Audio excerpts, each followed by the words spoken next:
사랑하는 유용교회 성도 여러분, 주님의 은혜 가운데 지난밤도 평안하셨습니까? 예, 오늘 우리가 함께 나눌 하나님의 말씀은 여호수아서 10장 1절로부터 15절 말씀까지입니다. 예, 우리 눈에는 보이지 않지만 산소는 우리 인간에게 없어서는 안 되는 아주 필수 불가결한 물질입니다. 그것은 단순히 우리가 숨을 쉬냐 못 쉬냐의 문제만은 아닙니다. 몇 년 전에 지구의 산소가 5초간 사라진다면이라는 제목의 영상이 인터넷에 화제가 된 적이 있었는데요. 우리가 몰랐던 산소의 혜택이 어마어마하더라는 것이죠. 일단 5초니까 숨 쉬는 것은 문제가 안 되겠죠. 그런데 단 5초만이라도 산소가 사라진다면 우선 오존층이 사라져 버려서 태양광에 화상을 입는다는 겁니다. 둘째로는 푸른 하늘은 사라져서 검게 되고요. 금속들은 즉각적으로 서로 붙어버린다는 거예요.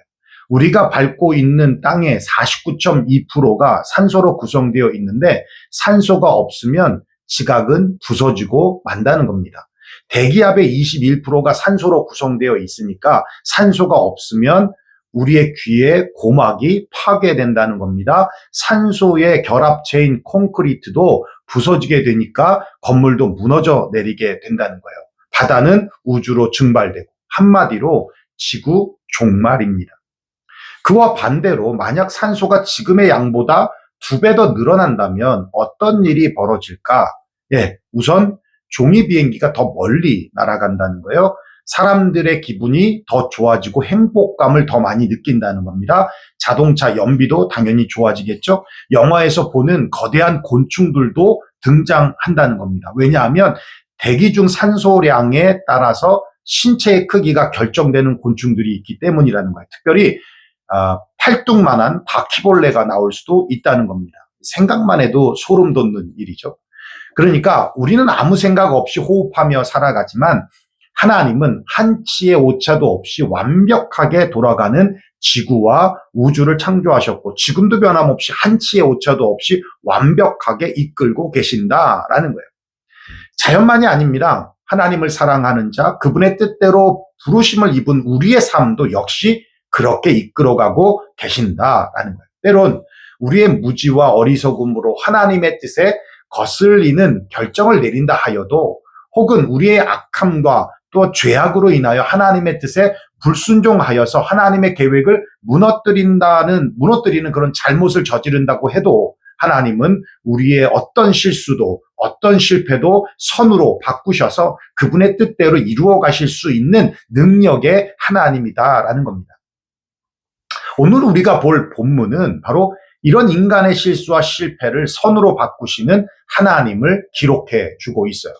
어제 우리가 함께 말씀을 나눴지만 여리고성에 이어 아이성을 함락한 이스라엘 백성들, 그들에게 한 부족의 지도자들이 여호수아를 찾아옵니다. 그들은 기브온 주민이었고 역시 진멸의 대상인 히위 부족, 가나안 부족의 사람들이었습니다. 그런데 마치 자신들은 가나안 주민이 아닌 먼 곳에서 사는 사람들인 양 위장해서 여호수아에게 찾아왔고 화친을 맺자는 거였어요. 근데 사기를 당하려면 모든 상황과 조건들이 딱딱 들어맞잖아요. 늘 기도하던 여호수아가 기도하지 않고 경솔한 판단으로 그들과 화친을 맺게 됩니다. 맺고 보니 어제 말씀 나눴지만 며칠이었어요? 3일 후라고 그랬어요. 3일 후. 3일 뒤에 봤더니 그들이 진멸의 대상인 시위 부족의 사람들이라는 것을 알았습니다. 알았을 때는 벌써 늦은 상황이었어요. 그로 인해 백성들은 여호수아를 비롯한 지도자들을 원망했고 이스라엘은 어쩔 수 없이 그들을 끌어안고 가야만 하는 상황이 되어버린 겁니다. 그러자 위기가 찾아왔어요.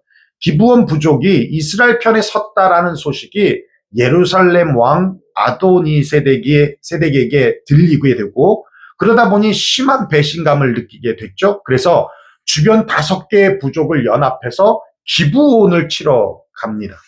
위기를 느낀 기브온 사람들은 여호수아에게 사람을 보내서 지금 상황이 이렇게 됐다. 그러니 파병을 해달라. 우리를 구원해달라라고 하는 요청을 하죠.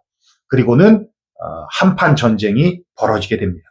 오늘 본문은 바로 그 내용을 담고 있는데요. 그럼 우리가 함께 읽고 오늘 우리에게 주시는 메시지를 함께 나누도록 하겠습니다. 제가 1절부터 쭉 봉독해 올리겠습니다. 그때에 여호수아가 아이를 빼앗아 진멸하되 여리고와 그 왕에게 행한 것 같이 아이와 그 왕에게 행한 것과 또 기브온 주민이 이스라엘과 화친하여 그 중에 있다함을 예루살렘 왕 아도니세덱이 듣고 크게 두려워하였으니 이는 기브온 왕도 같은 큰 성이며 아이보다 크고 그 사람들은 다 강함이라.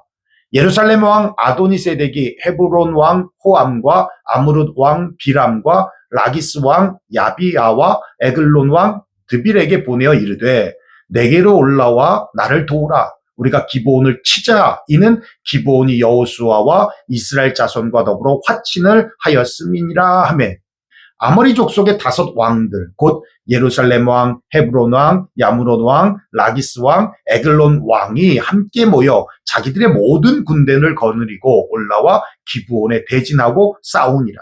기브온 사람들이 길갈 진영에 사람을 보내어 여호수아에게 전하되 당신의 종을 돕기를 더디하지 마시고 속히 우리에게 올라와 우리를 구하소서. 산지에 거주하는 아모리 사람의 왕들이 다 모여 우리를 치나이다 하매 여호수아가 모든 군사와 용사와 더불어 길갈에서 올라가니라. 그때 여호와께서 여호수아에게 이르시되 그들을 두려워하지 말라. 내가 그들을 내 손에 넘겨주었으니 그들 중에서 한 사람도 너를 당할 자 없으리라 하신지라.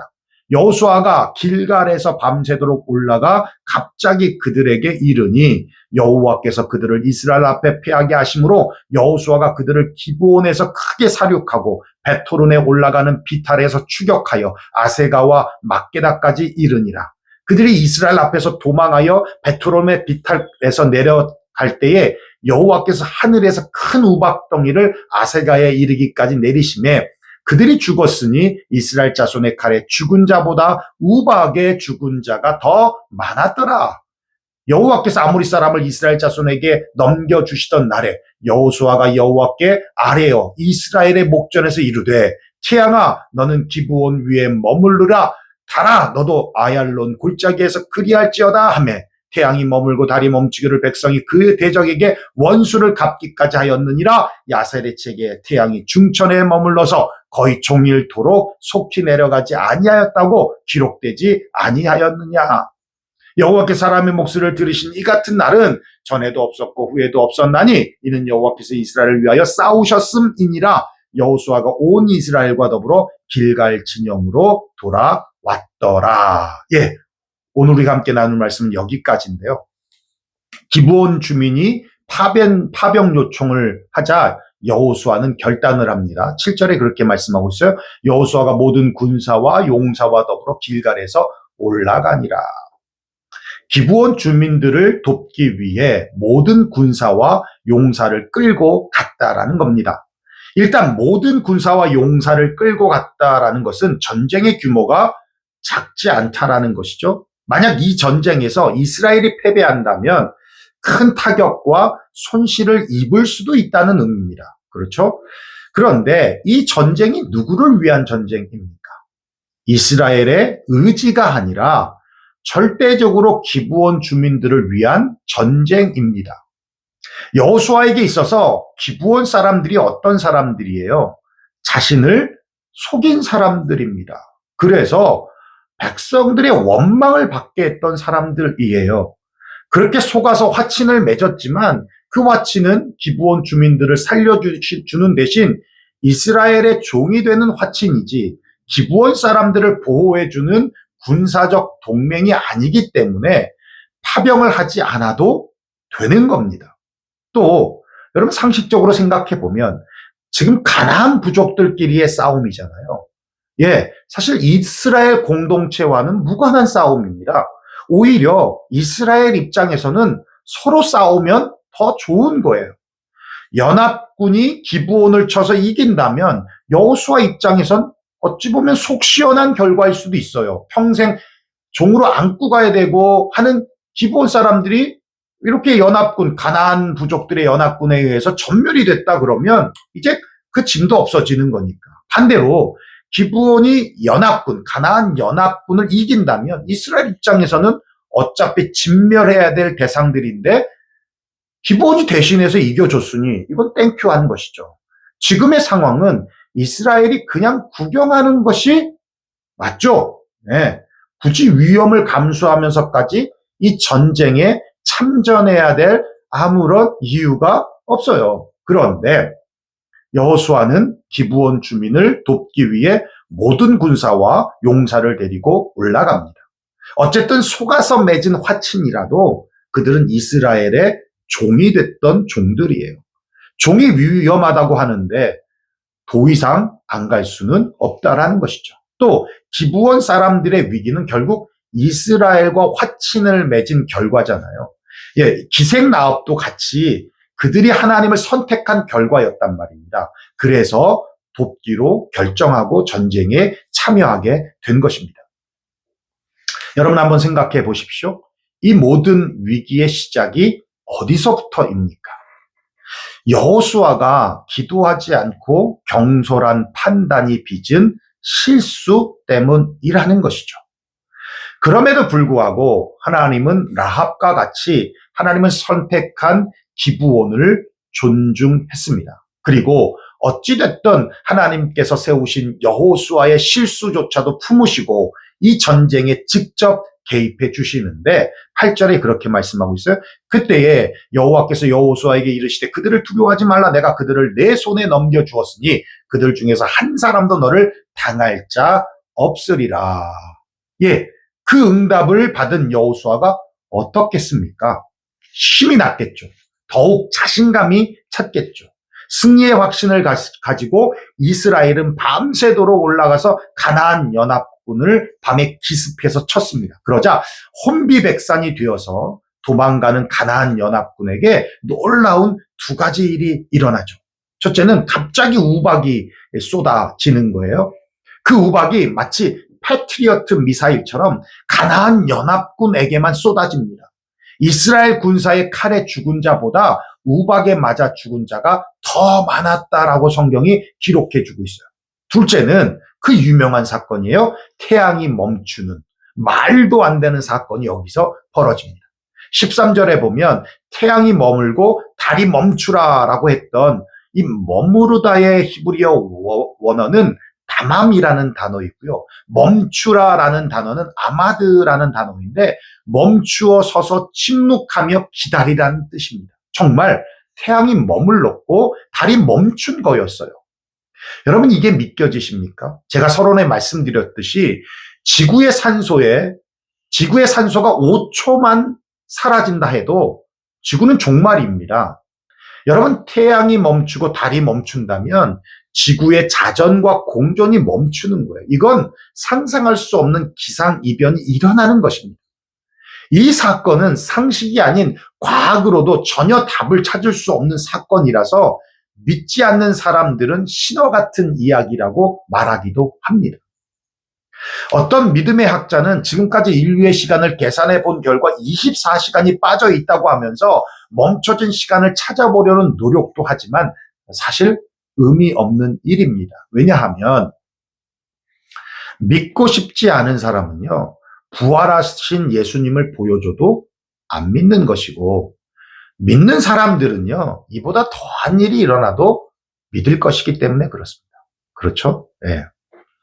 이런 일이 있을 수도 있냐 없냐가 중요한 게 아니라 왜 이런 일이 일어났느냐, 왜 이런 일이 일어나야만 했느냐, 왜 하나님께서 이런 초자연적인 방법을 사용하셨어야만 했는가라는 거예요.